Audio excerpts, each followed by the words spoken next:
Good morning students. आज हम discuss करेंगे unit 4 that is lecture number 2। Unit 4 का लेक्चर 2। इसमें हम देखेंगे what is the memory consistency model. Memory consistency model है क्या, ठीक है। डिस्ट्रीब्यूटेड शेयर्ड मेमोरी में जब कभी भी डेटा हम शेयर करते हैं from one point two the another point, तो कंसिस्टेंसी क्या होती है, मेंटेन करनी होती है। ये जो कंसिस्टेंसी है ये मेंटेन करने के लिए होती है। इसका मतलब क्या हो कि जिस ऑर्डर में हम किसी भी डेटा को सेंड कर रहे हैं उसी ऑर्डर में डेटा रिसीव भी होना चाहिए, ठीक है। और बहुत सारा जो प्रोसेसर आपका रहता है that is called the multi processor, वो क्या होता है, वही आपका कंसिस्टेंसी को मेंटेन करता है, राइट। तो अब देखते हैं what is the definition of memory consistency, ठीक है। तो मेमोरी कंसिस्टेंसी मॉडल जो है वो एक आपका मल्टी प्रोसेसर में वर्कआउट करता है, ठीक है। और ये वर्कआउट कैसे करेगा, किस तरीके से करेगा, तो वो होता है with respect to the read and write. With respect to the read and write, ये लिखा हुआ ना, with respect to the read and write operation from multiple processors.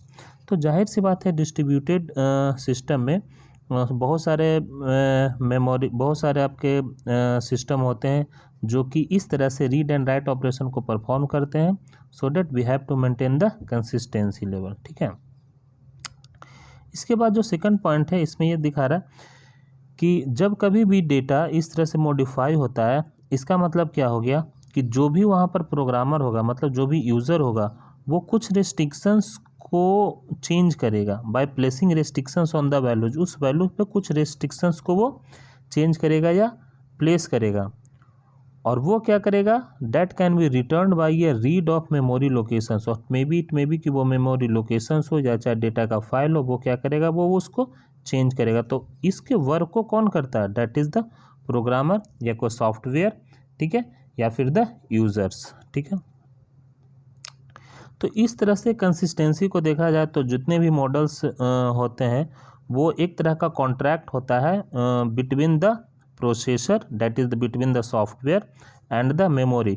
तो जब कभी भी कंसिस्टेंसी मॉडल को हम एक्वायर करेंगे या इसको रिप्रेजेंट करेंगे, तो वो जो कॉन्ट्रैक्ट है वो कॉन्ट्रैक्ट सॉफ्टवेयर और मेमोरी के बीच में क्या होगा, एक तरह से बॉन्ड करेगा, और वही सॉफ्टवेयर है वो हर जगह पे या तो रीड का या राइट का वो अपडेट करेगा, ठीक है। इस तरह से अगर कहा जाए तो if the software agrees to obey, अगर इस तरह से कहा जाए अगर सॉफ्टवेयर आपको एग्री करता है, तो then a correctness of memory operation in no longer guarantee. मतलब जो ऑपरेशन की, जो मेमोरी ऑपरेशन की जो करेक्टनेस होती है उसकी गारंटी नहीं रखता।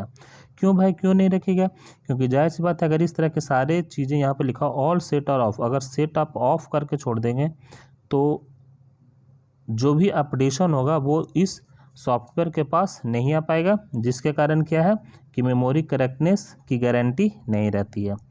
इस तरह से हम जो कंसिस्टेंसी है उस कंसिस्टेंसी को तीन भागों में बांटते हैं, ठीक है। The first one is the strict consistency, ठीक है। जो टाइप्स ऑफ कंसिस्टेंसी वो तीन है। First one is the strict consistency, second sequential and third one is the full. तो फर्स्ट में आते हैं स्ट्रिक्ट कंसिस्टेंसी में कि इस तरह की कंसिस्टेंसी के लिए जब कोई भी यूजर किसी भी मेमोरी लोकेशन एक्स को रीड करता है या राइट करता है, तो उसी समय जो सबसे मोस्ट रिसेंट है, जो सबसे मोस्ट रिसेंट राइट है, यहाँ पे ध्यान से दीजिएगा ये राइट लिखा हुआ, जो सबसे मोस्ट रिसेंट राइट है वो सभी प्रोसेस पे यानी ग्लोबल टाइम पे वो वही वैल्यू इमीडिएट चेंज होना चाहिए, तुरंत। ऐसा नहीं कि एक बार हम चेंज कर दिए तो वो स्ट्रिक्टली वो कहीं चेंज ही नहीं हुआ, उस केस में क्या होगा, वो जो वैल्यू है वो चेंज होकर नहीं जाएगा, जिस कारण प्रोसेस ए पे सपोज करो अगर एक्स वैल्यू है तो प्रोसेस बी और सी पे वो वाई वैल्यू आ जाएगी, जिसके कारण हमारे पास जो डेटा कॉन्फ्लिक्ट है वो क्या हो जाएगा, वो डेटा कॉन्फ्लिक्ट होने लगेगा। इसी कारण से जब कभी भी डेटा को हम चेंज करते हैं तो साइमल्टेनियसली बी पे भी चेंज होना चाहिए, साइमल्टेनियसली सी पे।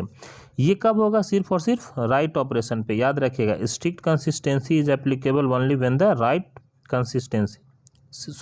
Write operation.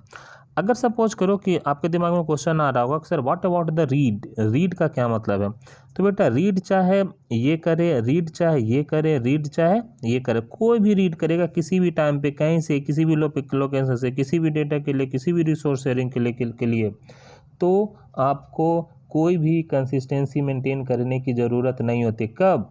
जब आपका रीड ऑपरेशन हो रहा है तब।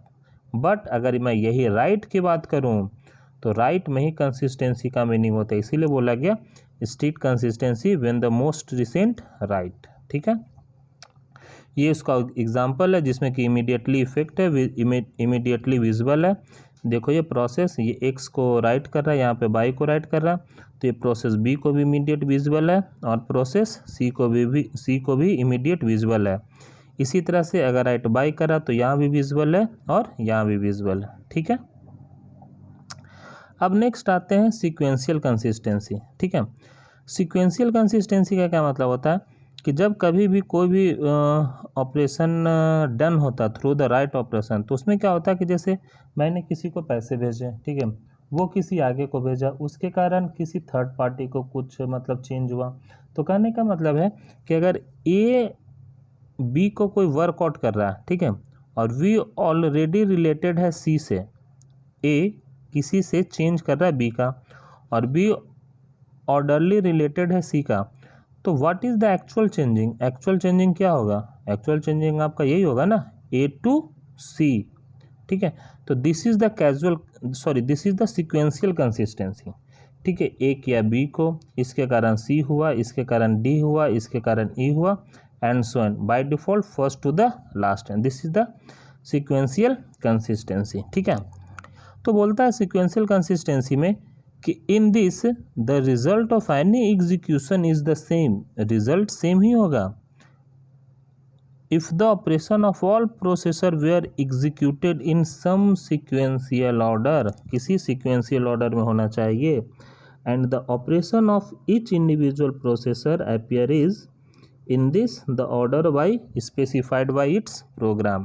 कहने का मतलब ये हुआ कि एक एग्जांपल से मैं इसको समझा रहा हूँ। सपोज करो कि मुझे किसी को पैसे भेजने थ्रू द चेक, ठीक है, तो आपने चेक लगाया किसी बैंक को, तो ऐसा तो है नहीं कि चेक जैसे ही लगाया वैसे ही आपके जो जिसको आप भेज रहे थे उसके खाते में मतलब जितने रुपये जमा करने थे वो जमा हो गया। पहले क्या हुआ, आपके अकाउंट से डेबिट हुआ, घंटा या 2 घंटा या 15 मिनट या 20 मिनट जितना भी समय हो वो किसके पास रहा, वो बैंक के पास हो गया। देन फिर बैंक क्या करता है, आरटीजीएस करता है। ठीक है, तो ये क्या प्रोसेस है, तो इस प्रोसेस को क्या बोलते हैं, sequential consistency, right. Next one is the casual consistency. ठीक है, अब कैजुअल कंसिस्टेंसी क्या हो गया कि रिलेटेड मतलब एक से ज़्यादा रिलेशन होना चाहिए, writes that are potentially causally related. Causally related मतलब ए टू सी है तो इसको हम ए टू बी और बी टू सी भी लिख सकते हैं। So A to C is the causally related, और ये कब होता है, बाय सेम ऑर्डर में होना चाहिए, और वो भी कंकरेंट राइट्स में be seen in the different order in different machine. और इस तरह की कंसिस्टेंसी की जो चेंजेज होती है, जो कंकरेंट राइट्स होती है, वो कैसे देखा जाता है, इन ए डिफरेंट मशीन पे।